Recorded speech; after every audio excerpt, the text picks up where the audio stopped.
മത്സരിക്കുകയാണെങ്കിൽ അവിടുത്തെ സിറ്റിംഗ് MLA-ക്കെതിരെ തന്നെ മത്സരിച്ച് ജയിക്കണമെന്ന ഒരു ദൃഢനിശ്ചയമുണ്ടായിരുന്നു.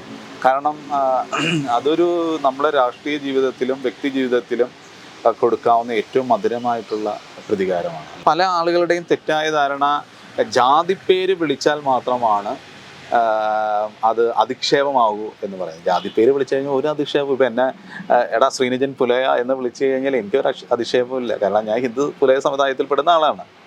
മറിച്ച് അതിനെ അധിക്ഷേപിക്കുക, ഞാൻ നിൻ്റെ കുലം അല്ലെങ്കിൽ നിൻ്റെ ഇത് എന്നും പറഞ്ഞ് മോശമായിട്ട് ചിത്രീകരിക്കുമ്പോഴാണ് ജാതി അധിക്ഷേപമാകുന്നത്. മാധ്യമപ്പടം ഇങ്ങനെ വീടിൻ്റെ മുമ്പിൽ നിൽക്കുന്നു. എൻ്റെ വൈഫ് 9ാം മാസം, ഫുൾ ഡെലിവറി സ്റ്റേജാണ്. അപ്പോൾ ആശുപത്രി പോലും പോകാൻ പറ്റാത്ത തരം, വീടിന് പുറത്തിറങ്ങാൻ പറ്റാത്ത തരത്തിൽ വാനൊക്കെ ആയിട്ട് പുറത്ത് വലിയ മാധ്യമക്കൂട്ടം നിൽക്കുമ്പോൾ ഒരു നിസ്സഹായാവസ്ഥ ഉണ്ടായിരുന്നു അന്ന്. അത് ഇപ്പോൾ പറഞ്ഞാൽ എനിക്ക് എത്രത്തോളം അത് എനിക്ക് അറിയില്ല. പക്ഷെ പുറത്തിറങ്ങിക്കഴിഞ്ഞാൽ ഭാര്യയെ നടന്നു പോകുന്നതും ഗർഭിണിയായിട്ട് പോകുന്നതും അടക്കം വിഷ്വലുകൾ എടുത്താൽ അങ്ങനെ ഒരു ക്രൂരമായിട്ടുള്ള ഒരു വിനോദം ചില മാധ്യമങ്ങളൊക്കെ ചെയ്തായിരുന്നു. നമസ്കാരം. നമ്മോടൊപ്പം ഇന്ന് ചേരുന്നത് കുന്നത്തുകാട് MLA-യും അഭിഭാഷകനുമായ PV ശ്രീനിജനാണ്. നമസ്കാരം സാർ. നമസ്കാരം സാർ. തുടക്കം തന്നെ ചോദിക്കാം. ഒരു വ്യവസായി പറയുന്നു, അതായത് കിറ്റക്സ് കമ്പനിയുടെ ഉടമ സാബു പറയുകയാണ്, അദ്ദേഹം ഈ നാട് വിട്ടു പോകുന്നതിന് കാരണക്കാരൻ PV ശ്രീനിജൻ MLA ആണെന്ന്. അങ്ങനെയാണോ കാര്യങ്ങൾ?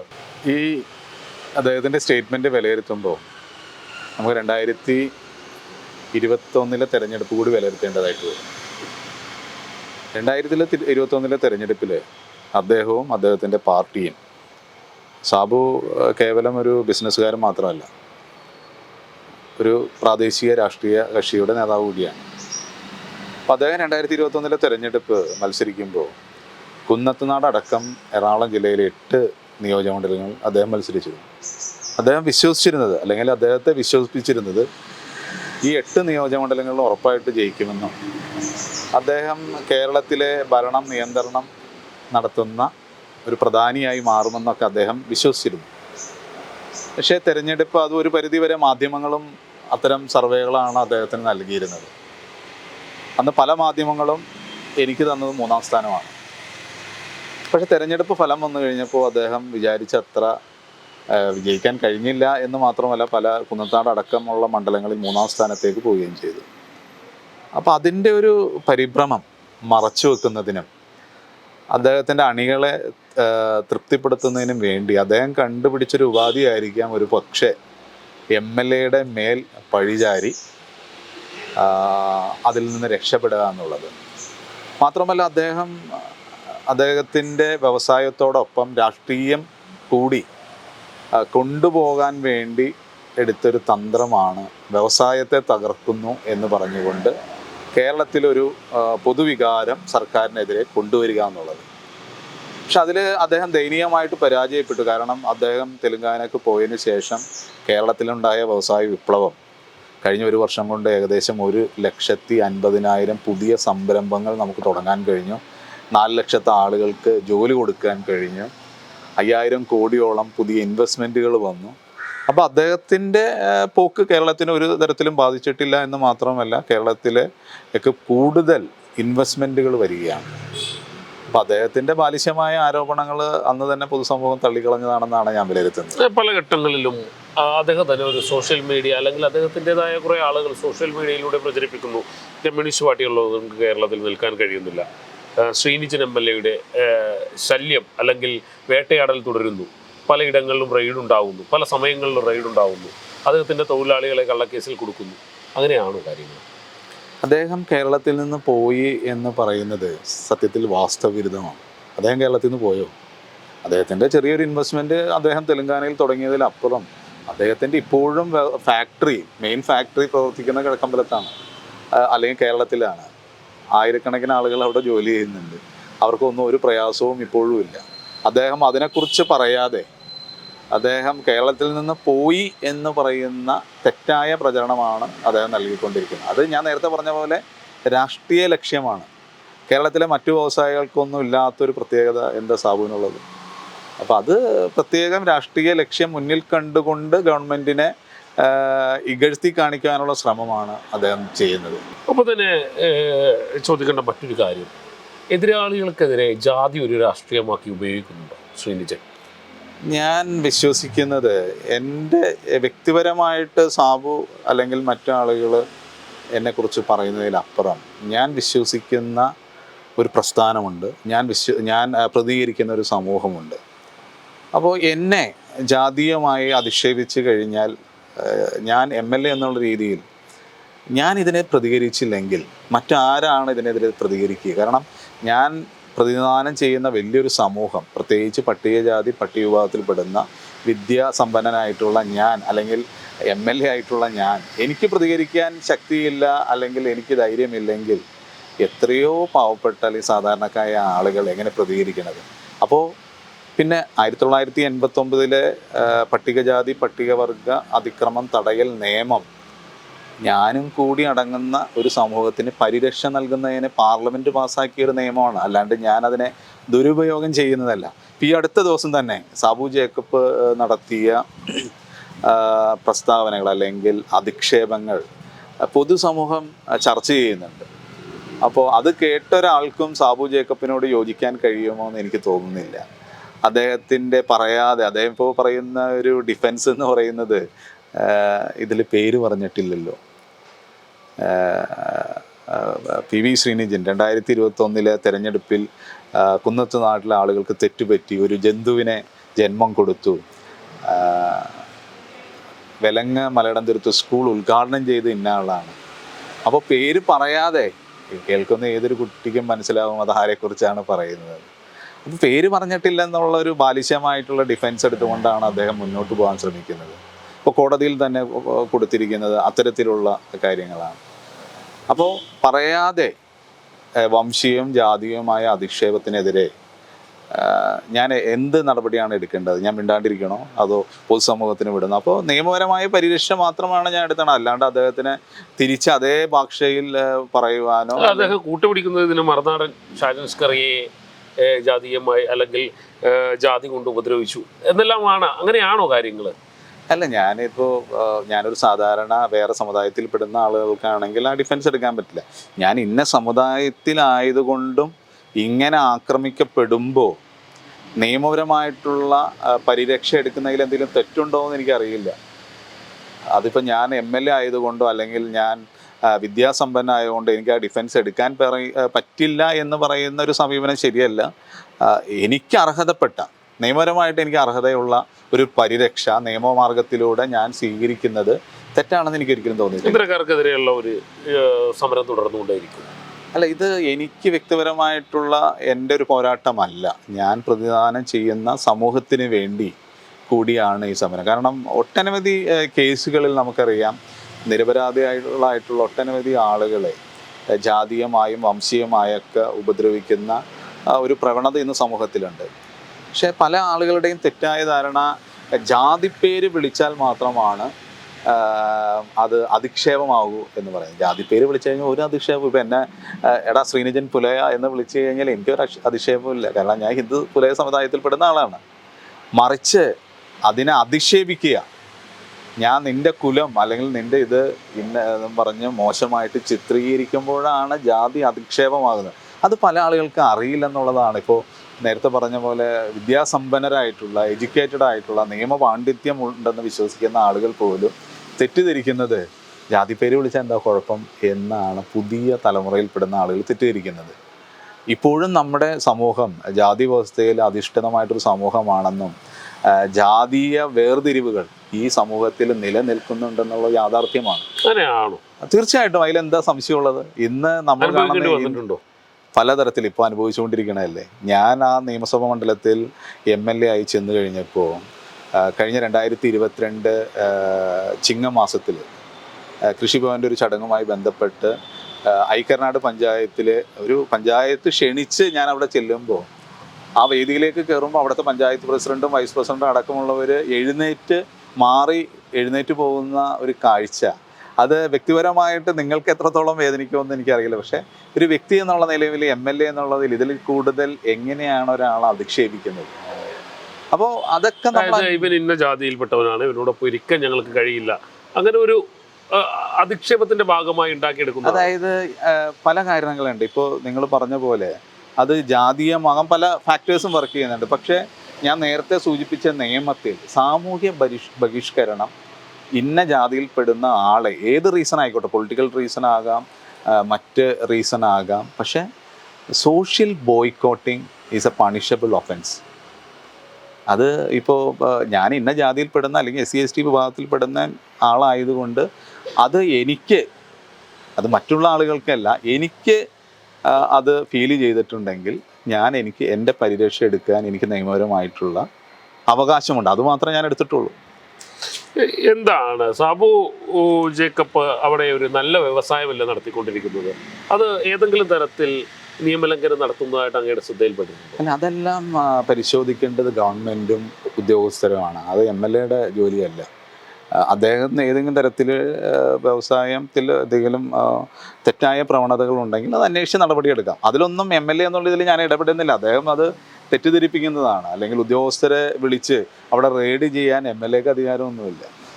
തെറ്റായ പ്രവണത കണ്ടിട്ടുണ്ടെങ്കിൽ ഞങ്ങളതിന് നിയമപരമായിട്ട് ശ്രദ്ധയിൽപ്പെടുത്തും. ഇന്ന പ്രശ്നമുണ്ട്, നിങ്ങളൊന്ന് പോയി അന്വേഷിക്കണം. ഈ 2020 തകർക്കാനായി വലിയ ശ്രമം അങ്ങ് നടത്തുന്നു എന്നുള്ളതാണ് അവരുടെ മറ്റൊരു ആക്ഷേപം. കുറഞ്ഞ വിലയിൽ സാധനങ്ങൾ വിൽക്കുന്നു, കുറഞ്ഞ വിലയിൽ സാധനങ്ങൾ ജനങ്ങൾക്ക് എത്തിച്ചു കൊടുക്കുന്നു, ഇതെല്ലാം ഇല്ലാതെയാക്കാൻ ശ്രമിക്കുന്നു എന്നുള്ളൊരു ആക്ഷേപം ഉന്നയിക്കുന്നുണ്ട്. അല്ല, 2020 മാർക്കറ്റിംഗ് മാനേജർ അല്ല ഞാൻ CPMന്റെ ഉത്തരവാദിത്തപ്പെട്ട ഏരിയ കമ്മിറ്റി അംഗമാണ്. അപ്പോൾ 2020 വളർത്താൻ ഞാൻ ഏതായാലും ആഗ്രഹിക്കില്ല. അവരവരെ രാഷ്ട്രീയ ആശയങ്ങൾ പ്രചരിപ്പിക്കുമ്പോൾ അതിനെ കൗണ്ടർ ചെയ്തുകൊണ്ട് ജനാധിപത്യ രീതിയിൽ പ്രവർത്തിക്കാൻ അല്ലെങ്കിൽ കൂടുതൽ ആളുകളിലേക്ക് കൂടുതൽ സേവനം കൊടുക്കാനാണ് ഞാൻ ശ്രമിക്കുന്നത്. പക്ഷേ എന്തുകൊണ്ടോ അവരെന്നെ ഭയപ്പെടുന്നു എന്നാണ് ഞാൻ മനസ്സിലാക്കണം. അല്ലെങ്കിൽ എന്നെ ബോയ്ക്കോട്ട് ചെയ്യേണ്ട കാര്യമില്ല. പഞ്ചായത്തുകളിൽ ചെല്ലുമ്പോൾ അവിടുത്തെ പഞ്ചായത്ത് മെമ്പർമാർ എഴുന്നേറ്റ്, പ്രസിഡന്റ് കഴിഞ്ഞ ദിവസം ഞാനൊരു പഞ്ചായത്തിൽ ചെന്ന് പ്രസിഡന്റിൻ്റെ ക്യാബിനിലേക്ക് ചെന്ന് കഴിഞ്ഞപ്പോൾ പ്രസിഡന്റ് വേഗം ചാടി ഇറങ്ങി ക്യാബിനിൽ നിന്ന് എഴുന്നേറ്റ് പോകുന്ന സ്ഥിതി. അപ്പോൾ വ്യക്തിപരമായിട്ട് നമ്മളെ അധിക്ഷേപിക്കുക, എന്താണ് അവർ അതുകൊണ്ട് ഉദ്ദേശിക്കുന്നതെന്ന് പറയാം. ഞാനൊരു ചടങ്ങുകളിൽ ചെല്ലുമ്പോൾ സ്വാഭാവികമായിട്ട് നിങ്ങളുടെ വീട്ടിൽ വരികയാണ്, അല്ലെങ്കിൽ നിങ്ങളുടെ സ്കൂളുകളിൽ ഔപചാരികമായ ചടങ്ങിന് വരുമ്പോൾ അവർ തരുന്ന ചായ ഞാൻ കുടിക്കുന്നു. ആ ചായ കുടിച്ചത് പിന്നീട് വന്ന് നമ്മൾ അധിക്ഷേപിക്കുക, ചായ കുടിക്കാൻ മാത്രം നടക്കുന്നവൻ എന്ന രീതിയിൽ മോശപ്പെട്ട രീതിയിലേക്ക് നമ്മളെ അധിക്ഷേപിക്കുമ്പോൾ നമ്മളെങ്ങനെയാണ് പ്രതികരിക്കേണ്ടത്? നിങ്ങൾ ക്ഷണിച്ചിട്ടാണ് ഞാൻ വരുന്നത്, അല്ലെങ്കിൽ നിങ്ങൾ ചടങ്ങുകളിലേക്ക് ക്ഷണിച്ചിട്ടാണ്. പിന്നെ MLA പങ്കെടുക്കേണ്ട നിരവധിയായിട്ടുള്ള യോഗങ്ങളുണ്ട്. അതിൽ ഞാനിപ്പോൾ ഗ്രാമസഭകളിൽ പ്രത്യേക ക്ഷണം ആവശ്യമില്ല. ഗ്രാമസഭകളിൽ MLA അതിൽ അംഗമാണ്. ഞാൻ ആ ഗ്രാമസഭകളിൽ ചെല്ലുമ്പോൾ അവിടെ നിന്ന് എഴുന്നേറ്റ് പോവുക, അങ്ങനെ പല തരത്തിലുള്ള നമ്മളെ മാനസികമായിട്ട് ബുദ്ധിമുട്ടിക്കും. നിങ്ങളെ കാണുമ്പോൾ സൈനറിയാം, ഞാൻ പൊതുവെ എല്ലാവരോടും ചിരിച്ചാണ് സംസാരിക്കാറ്. ആ ചിരി പോലും എനിക്കറിയില്ല ഇവരൊക്കെ എങ്ങനെയാണ് മനുഷ്യരെടുത്ത് സംസാരിക്കുന്നത്. ചിരിക്കണത് പോലും നമ്മളെ അധിക്ഷേപിച്ചുകൊണ്ട്, ഈ ഇളിച്ച് നടക്കുന്നവൻ, അങ്ങനെ വ്യക്തിപരമായിട്ട് അധിക്ഷേപിക്കുക. ഒരാളെ കാണുമ്പോൾ നമ്മളെ ഏറ്റവും നമുക്ക് കൊടുക്കാൻ കഴിഞ്ഞ, അല്ലെങ്കിൽ വളരെ ഒരു ബുദ്ധിമുട്ടില്ലാണ്ട് കൊടുക്കാൻ കഴിയുന്നതാണ് ഒരു പുഞ്ചിരി. അപ്പോൾ ആ പുഞ്ചിരിയെ പോലും വ്യക്തിപരമായിട്ട് അധിക്ഷേപിച്ചുകൊണ്ടാണ് സാബു ജേക്കബ് സംസാരിക്കുന്നത്. അദ്ദേഹം എങ്ങനെയാണ് ആളുകളുടെ അടുത്ത് പെരുമാറുന്നത് എനിക്കറിയില്ല. പക്ഷെ എൻ്റെ ശൈലി ആളുകളെ കാണുമ്പോൾ ചിരിച്ച് വിഷ് ചെയ്യുക എന്നുള്ളതാണ്. അപ്പം അതിനെ പോലും അധിക്ഷേപിക്കുന്ന സമീപനം, അതിനെ പൊതുസമൂഹം ചർച്ച ചെയ്യട്ടെ, അത്തരം കാര്യങ്ങളെല്ലാം. എന്തായിരുന്നു മറുനാടൻ ഷാജൻ സ്കറിയുമായുള്ള പ്രശ്നം? ഷാജൻ സ്കറിയ വർഷങ്ങളായിട്ട്, എനിക്ക് തോന്നുന്നു കുറേ വർഷങ്ങളായിട്ട് നിരന്തരമായിട്ടുള്ള അധിക്ഷേപങ്ങൾ പറയുമായിരുന്നു. ഞാനതൊന്നും അത്രയാണ് ഗൗരവമാക്കിയിരുന്നത്. പക്ഷേ വളരെ ആസൂത്രിതമായിട്ട് അദ്ദേഹം വ്യക്തിപരമായിട്ട് അധിക്ഷേപിക്കുന്ന തരത്തിലേക്ക് മാറിയ സമയത്താണ് ഞാൻ കേസ് കൊടുക്കാൻ നിർബന്ധിതനായത്. കാരണം അദ്ദേഹം വ്യക്തിപരമായിട്ടൊരു മാഫിയ തലവൻ, അങ്ങനെ അല്ലെങ്കിൽ എന്താണ് അദ്ദേഹം ഉദ്ദേശിച്ചതെന്ന് എനിക്കറിയാം. മാഫിയ തലവൻ, കൊള്ളത്തലവൻ, അങ്ങനെ നിരവധി വിശേഷങ്ങളുമായി വന്നു കഴിഞ്ഞപ്പോൾ ഏതായാലും നിയമപരമായ പരീക്ഷ എടുക്കാമെന്ന് കരുതി. അങ്ങനെയാണ് അദ്ദേഹത്തിനെതിരെ കേസ് കൊടുത്തത്. അത് ഇപ്പോൾ ജില്ലാ കോടതിയിലും ഹൈക്കോടതിയിലും അദ്ദേഹത്തിൻ്റെ ജാമ്യാപേക്ഷ തള്ളി സുപ്രീം കോടതിയിൽ ഇപ്പോൾ അത് സ്റ്റേ ചെയ്തിരിക്കുകയാണ്. അപ്പോൾ നിയമപരമായിട്ടുള്ള പോരാട്ടങ്ങൾ തുടരുക തന്നെ ചെയ്യും. ശ്രീനിജിൻ്റെ ഒരു ചരിത്രം എടുത്ത് നോക്കിയാൽ യൂത്ത് കോൺഗ്രസിൻ്റെ സംസ്ഥാനത്തെ അറിയപ്പെടുന്ന ഒരു നേതാവായിരുന്നു. ഒരു ഘട്ടത്തിൽ കുന്നത്തുകാട് നിന്ന് മത്സരിക്കുന്ന ഒരു സ്ഥാനാർത്ഥി എന്നുള്ള നിലയിലേക്ക് കാര്യങ്ങൾ പോയി. പക്ഷേ എന്തുകൊണ്ടോ നിർഭാഗ്യമെന്ന് പറയാം, അങ്ങേക്ക് ആ അവസരം നഷ്ടപ്പെട്ടു. അന്ന് യൂത്ത് കോൺഗ്രസ്സുകാർ തന്നെയായിരുന്നു അങ്ങേക്കൊരു വലിയ പാരയായി മാറിയത്. ഇപ്പോൾ എല്ലാവരും വിചാരിക്കുന്നത് ഞാൻ യൂത്ത് കോൺഗ്രസിൻ്റെ സംസ്ഥാന വൈസ് പ്രസിഡന്റ് ആയപ്പോഴാണ് രാഷ്ട്രീയം തുടങ്ങുന്നത് എന്നാണ് എല്ലാവരും വിചാരിച്ചിരിക്കുന്നത്. അല്ലെങ്കിൽ ഞാറക്കൽ നിയമസഭാ മണ്ഡലത്തിൽ 2006 മത്സരിക്കാൻ വരുമ്പോഴാണ് ഞാൻ യൂത്ത് കോൺഗ്രസിൽ അല്ലെങ്കിൽ കോൺഗ്രസിലേക്ക് ചേർന്നതാണ് പൊതുവെയുള്ള ഒരു ആക്ഷേപം. ഞാൻ വളരെ ചെറിയ കാലം തുടങ്ങി. ഞാൻ പഠിച്ചത് കളമശ്ശേരി ഗവൺമെൻറ് ഹൈസ്കൂളിലാണ്. 5ാം ക്ലാസ് തുടങ്ങി കോൺഗ്രസുമായിട്ട് അല്ലെങ്കിൽ KSUമായിട്ട് ബന്ധമുണ്ടായിരുന്നൊരു ആളാണ്. അവിടെ തെരഞ്ഞെടുപ്പിൽ മത്സരിച്ച് ജയിച്ച ഒരാളാണ്. 9ാം ക്ലാസ്സിൽ KSUവിൻ്റെ യൂണിറ്റ് സെക്രട്ടറി ആയി. അങ്ങനെ പടിപടിയായിട്ടാണ് യൂത്ത് കോൺഗ്രസിൻ്റെ മണ്ഡലം സെക്രട്ടറി. അങ്ങനെ ഒരു ചരിത്രവും കൂടി ഇതിലുണ്ട്. പക്ഷേ പല ആളുകൾക്ക് അത് അറിയില്ല. എൻ്റെ അച്ഛൻ കോൺഗ്രസിൻ്റെ മണ്ഡലം പ്രസിഡൻ്റായിരുന്നു. അപ്പോൾ എൻ്റെ രാഷ്ട്രീയം എന്ന് പറയുന്നത് അതൊരു യൂത്ത് കോൺഗ്രസ്സിലെത്തിയപ്പോൾ അല്ലെങ്കിൽ നിയമസഭാ തെരഞ്ഞെടുപ്പിൽ മത്സരിക്കാൻ വേണ്ടി കോൺഗ്രസ് ആയതല്ല ഞാൻ. പക്ഷേ വ്യക്തിപരമായിട്ട് എൻ്റെ വളർച്ച അതിൽ കുറച്ച് ആളുകൾക്ക് അസ്വസ്ഥത ഉണ്ടാക്കിയിട്ടുണ്ടെന്നുള്ളത് യാഥാർത്ഥ്യമാണ്. പ്രത്യേകിച്ച് ദളിത് വിഭാഗത്തിൽ നിന്നൊരു ചെറുപ്പക്കാരൻ വളർന്നു വരുന്നത് പലപ്പോഴും വളരെ സ്വാഗതാർഹമായ തരത്തിലായിരുന്നില്ല അന്നത്തെ കോൺഗ്രസ്സിലെ ചില നേതാക്കന്മാരുടെ ഒരു അവരതിന് അത്രയും പ്രോത്സാഹനം നൽകിയിരുന്നില്ലെന്നുള്ളതാണ് ഞാൻ പിന്നീട് മനസ്സിലാക്കുന്നത്. അപ്പോൾ അത് അങ്ങനെ വ്യക്തിപരമായിട്ട് ഇപ്പോൾ അവരൊന്നും പേര് പറയാൻ ഞാൻ ആഗ്രഹിക്കുന്നില്ല. പല ആളുകളും ഇന്ന് ജീവിച്ചിരിക്കുന്നില്ല.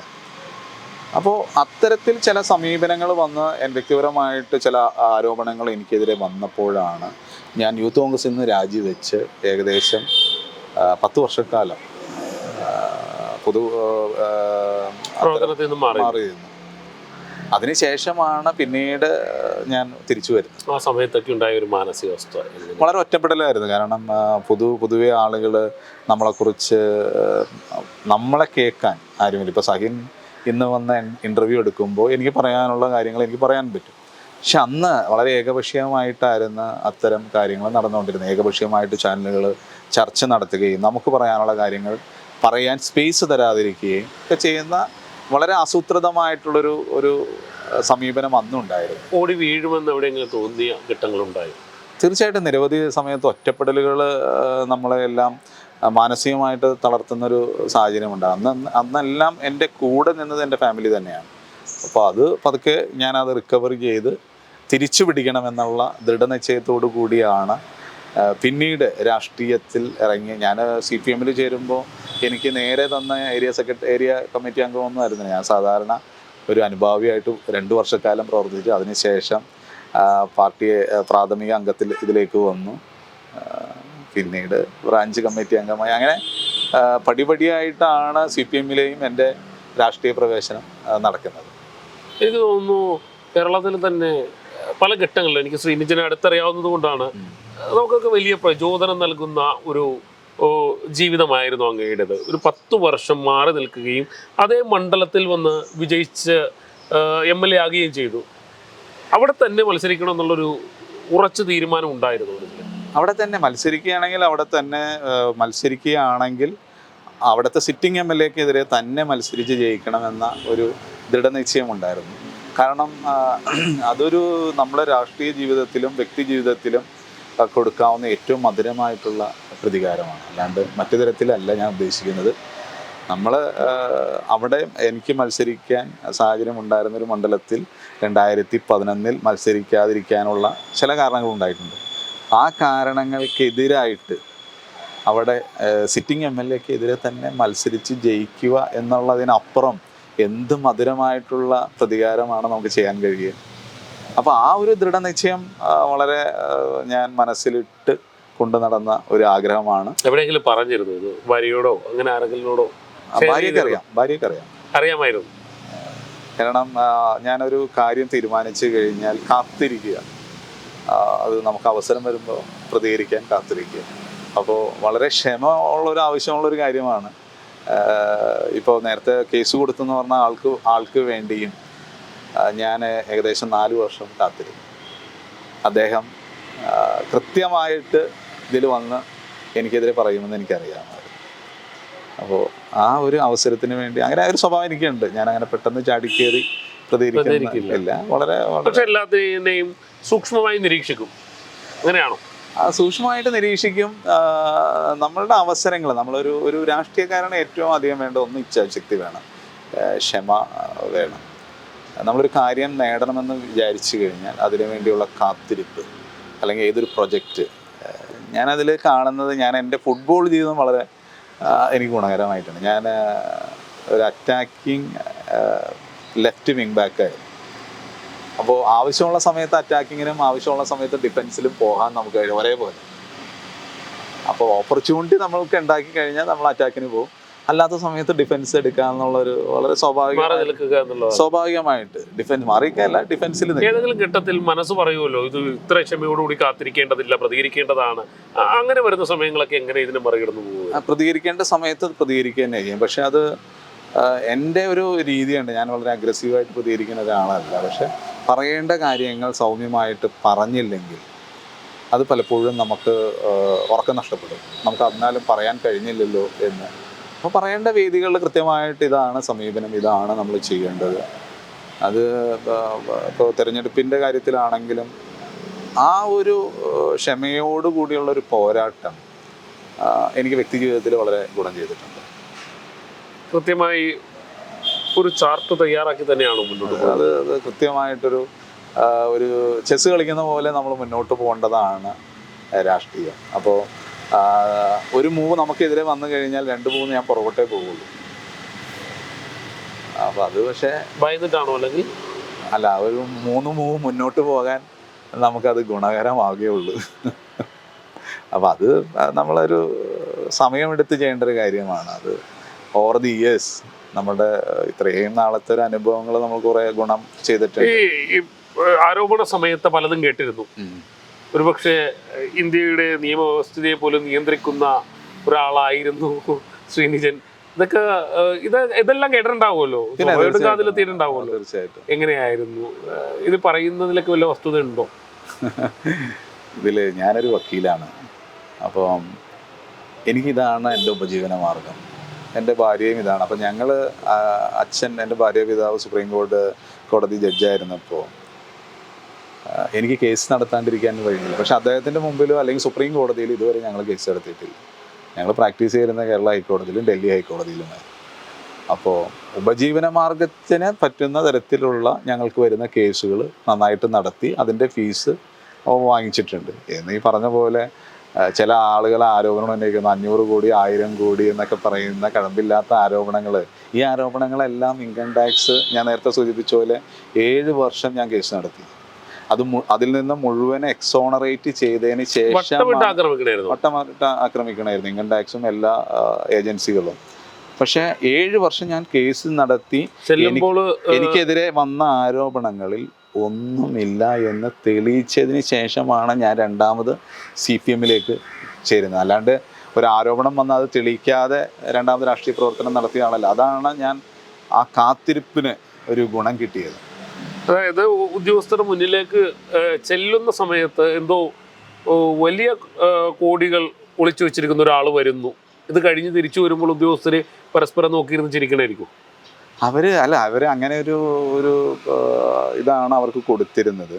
പക്ഷെ അവർ തന്നെ പലപ്പോഴും ഞങ്ങൾ ബിയോണ്ട് അവർ ഹാൻഡ്സ്, കൃത്യമായിട്ടൊരു ആസൂത്രണം അതിൻ്റെ പുറകിലുണ്ടായിരുന്നു.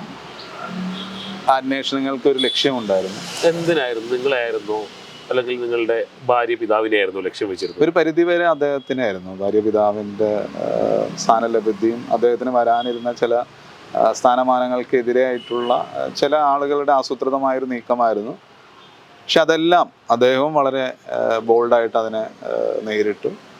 പക്ഷെ അതിൽ ഏറ്റവും കൂടുതൽ ഇവിടെ കേരളത്തിൽ അനുഭവിക്കേണ്ടി വന്നത് എന്നെയാണ് വ്യക്തിപരമായിട്ട്. ശ്രീനിജനെ ഒരു ആയുധമാക്കി മാറ്റാൻ കഴിയുമെന്ന് ചില ആളുകൾ തിട്ടം വെച്ചിരുന്നു. അങ്ങനെയാണോ മനസ്സിലാക്കുക? അല്ല, എന്നെ അതിലൊരു തുടക്കം എന്നുള്ള രീതിയിലാണ് എന്നെ ടാർഗറ്റ് ചെയ്തത്. വാർത്തകളെല്ലാം വന്നത് എനിക്കെതിരെയായിരുന്നു. അതൊരു ആസൂത്രിതമായ ഒരു നീക്കമായിരുന്നു, മാധ്യമങ്ങളടക്കം ചേർന്നുകൊണ്ട് ചെയ്തതാണോ? അങ്ങനെ തോന്നിയോ? ആ മാധ്യമങ്ങൾ വളരെ സ്വാധീനം. ഇപ്പോൾ എല്ലാ മാധ്യമങ്ങൾക്കും, ഞാൻ അവരെ കുറ്റം പറയുന്നില്ല, പല ഇൻട്രസ്റ്റുകളാണ്. അപ്പോൾ ആ ഇൻട്രസ്റ്റുകളൊക്കെ പ്രൊട്ടക്റ്റ് ചെയ്യുമ്പോൾ എനിക്ക് ആ ഇൻട്രസ്റ്റുകൾ തിരിച്ചു കൊടുക്കാൻ എനിക്ക് കഴിയില്ല.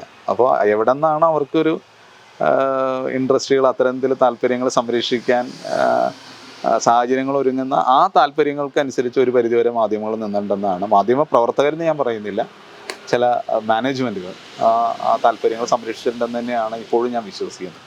തുടക്കം വന്ന വാർത്ത എന്തായിരുന്നു? ഓർമ്മയുണ്ടാവുമല്ലോ സ്വാഭാവികമായിട്ടും.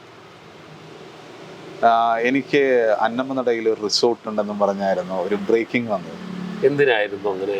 അല്ല, അതാണ് ഇപ്പോഴും ഞാൻ മനസ്സിലാക്കുക. അതായത് ആ റിപ്പോർട്ട് ചെയ്ത ആൾക്കൊരു അവാർഡും കൊടുത്തു ഇവിടെ ഏതൊരു. അപ്പം ഞാൻ ആ അവാർഡ് കമ്മിറ്റിയിൽ ഉണ്ടായിരുന്ന ആളെ ഞാൻ വിളിച്ചു, എന്താണ് നിങ്ങൾ അതിൻ്റെ വസ്തുത എന്താണ്, എനിക്ക് റിസോർട്ട് ഉണ്ടോ? അല്ല, അത് ഞങ്ങൾക്കറിയില്ല, ഞങ്ങളിങ്ങനെ ആ വാർത്ത കണ്ടപ്പോൾ അങ്ങനെ അവാർഡ് കൊടുത്താന്ന് പറഞ്ഞു. അത് കേരളത്തിലെ വലിയൊരു മാധ്യമ പ്രവർത്തകൻ. അപ്പം ഞാൻ പറഞ്ഞു, നിങ്ങൾ അതിൻ്റെ വസ്തുതയോട് മനസ്സിലാക്കണ്ടേ, നിങ്ങൾ റിസോർട്ട് ഉണ്ടെന്ന് പറയുകയാണെങ്കിൽ ആ റിസോർട്ട് ഞാൻ നിങ്ങൾക്ക് എഴുതി തരാം. എൻ്റെ 2300 സ്ക്വയർ ഫീറ്റുള്ള വീട് കാണിച്ചിട്ടാണ് അവർ റിസോർട്ടായിട്ട് ചിത്രീകരിച്ചത്. എനിക്ക് നമ്മുടെ എംപയർ ബിൽഡിങ്ങിൽ, ഹൈക്കോടതിയുടെ അടുത്തുള്ള എംപയർ ബിൽഡിങ്ങിൽ 1050 സ്ക്വയർ ഫീറ്റ് ഒരു ഓഫീസ് ഇതുണ്ട്. അത് കാണിച്ച് ആ എൻ്റയർ ബിൽഡിങ് ഇത് PV ശ്രീനിജൻ്റെ ഓഫീസ് പറയുമ്പോൾ സത്യമാണ്, അതിലൊരു ഓഫീസ് എനിക്കുണ്ട്, പക്ഷെ എൻ്റയർ ബിൽഡിങ്ങാണ് അവർ കാണിച്ചുകൊണ്ടിരുന്നത്. അപ്പോൾ ആളുകൾ, പൊതുജനം വിചാരിക്കുമ്പോൾ അതിൽ പറയാതെ പറയുന്ന ചില നുണകളുണ്ട്. ആളുകൾ തെറ്റിദ്ധരിക്കും, ഇത്രയും വലിയ ഓഫീസ്, 8 നില ഓഫീസ് ഇത്രയും വർഷത്തിനുള്ളിൽ. അപ്പോൾ അങ്ങനെ ഒരു വളരെ ആസൂത്രിതമായിട്ട് പറയാതെ പറയുന്ന ചില മാധ്യമ സംസ്കാരം, അത് വളരെ കൃത്യമായിട്ട് എനിക്കെതിരെയും എൻ്റെ ഫാമിലിക്കെതിരെയും ഉപയോഗിച്ചു എന്നുള്ളത് യാഥാർത്ഥ്യമാണ്. ഈ ഒറ്റപ്പെടലിനെ കുറിച്ച് സംസാരിച്ചല്ലോ. കൂടി നടന്നിരുന്ന ആളുകൾ ഒരു സുപ്രഭാതത്തിൽ പെട്ടെന്ന് പിൻവാങ്ങുകയായിരുന്നു. വളരെ തലേ ദിവസം എന്നെ വിളിച്ചിട്ട്, ചേട്ടാ ഞങ്ങളെല്ലാം നിങ്ങളുടെ കൂടെ ഉണ്ട് എന്ന് പറയുന്ന പിറ്റേ ദിവസം എനിക്കെതിരെ പന്തംകുളത്തി പ്രകടനം, ആരോപണമൊക്കെ ഉന്നയിച്ച് ഒത്തിരി വളരെ അടുത്ത സ്നേഹിതന്മാർ വരെ ഉണ്ടായിട്ടുണ്ട്. അവരോടൊന്നും ഇപ്പോഴും അവരെയൊക്കെ കാണുമ്പോൾ, ഇപ്പോൾ എന്നെ കാണുമ്പോൾ കെട്ടിപ്പിടിച്ചിട്ട് പറയും, ചേട്ടാ അന്ന് അങ്ങനെ പറ്റിപ്പോയതാണ്, കാരണം അന്ന് അങ്ങനെ ഒരു പ്രഷർ ഉണ്ടായിരുന്നു. കാരണം അന്ന് യൂത്ത് കോൺഗ്രസിൻ്റെ ഒരു തെരഞ്ഞെടുപ്പ് കൂടി ആ സമയത്തുണ്ടായിരുന്നു. അപ്പോൾ അന്ന് ലിജു യൂത്ത് കോൺഗ്രസിലേക്ക് മത്സരിക്കുകയും വിഷ്ണുനാഥ് മത്സരിക്കുകയും, അങ്ങനെ വിഷ്ണുനാഥ് ജയിക്കുകയും ചെയ്തു. അപ്പോൾ ഗ്രൂപ്പ് അടിസ്ഥാനത്തിൽ നടന്നൊരു തെരഞ്ഞെടുപ്പിൻ്റെ തോൽവിയുടെ ഉത്തരവാദിത്വം അന്ന് എൻ്റെ തലയിൽ കെട്ടിവെച്ച് രക്ഷപ്പെടാനുള്ളൊരു ശ്രമവും കൂടി അന്ന് നടന്നു. അപ്പോൾ എല്ലാം നമ്മുടെ സമയദോഷം, അപ്പോൾ അതെല്ലാം എൻ്റെ തലയിൽ വന്നു. പക്ഷെ ഇന്ന് അവരെ മുൻപിലൊക്കെ തല ഉയർത്തി നിൽക്കാൻ എനിക്ക് കഴിയുന്നത് എൻ്റെ പോരാട്ടത്തിലുള്ള കുന്നത്ത് നാട്ടിലുള്ള ജയമാണ്. ആ കാത്തിരിപ്പാണ് എന്നെ സംബന്ധിച്ച് ഇപ്പോഴും. അവർ പല സൗഹൃദങ്ങൾ ഇപ്പോൾ ആളുകൾ എന്നെ വിളിച്ചു തുടങ്ങി, ഓർമ്മയുണ്ടോ എന്നൊക്കെ ചോദിച്ചാൽ. പക്ഷെ ഒരാളെ ഞാൻ മറന്നിട്ടില്ല. അവരോരോരുത്തരും എന്താണ് ചെയ്തതെന്ന് ഇപ്പോഴും ഞാൻ മനസ്സിൽ കുറിച്ചിട്ടുണ്ട്. പക്ഷെ വ്യക്തിപരമായിട്ട് അവരോട് യാതൊരു വിദ്വേഷവുമില്ല. അവരുടെ സാഹചര്യങ്ങൾ കൊണ്ട് അവരങ്ങനെ ചെയ്തു. ഈ യൂത്തിന്റെ നേതാക്കളൊക്കെ ഉണ്ടായിരുന്നല്ലോ, ഇവരൊക്കെ പെട്ടെന്ന് അങ്ങോട്ട് മാറുകയായിരുന്നു.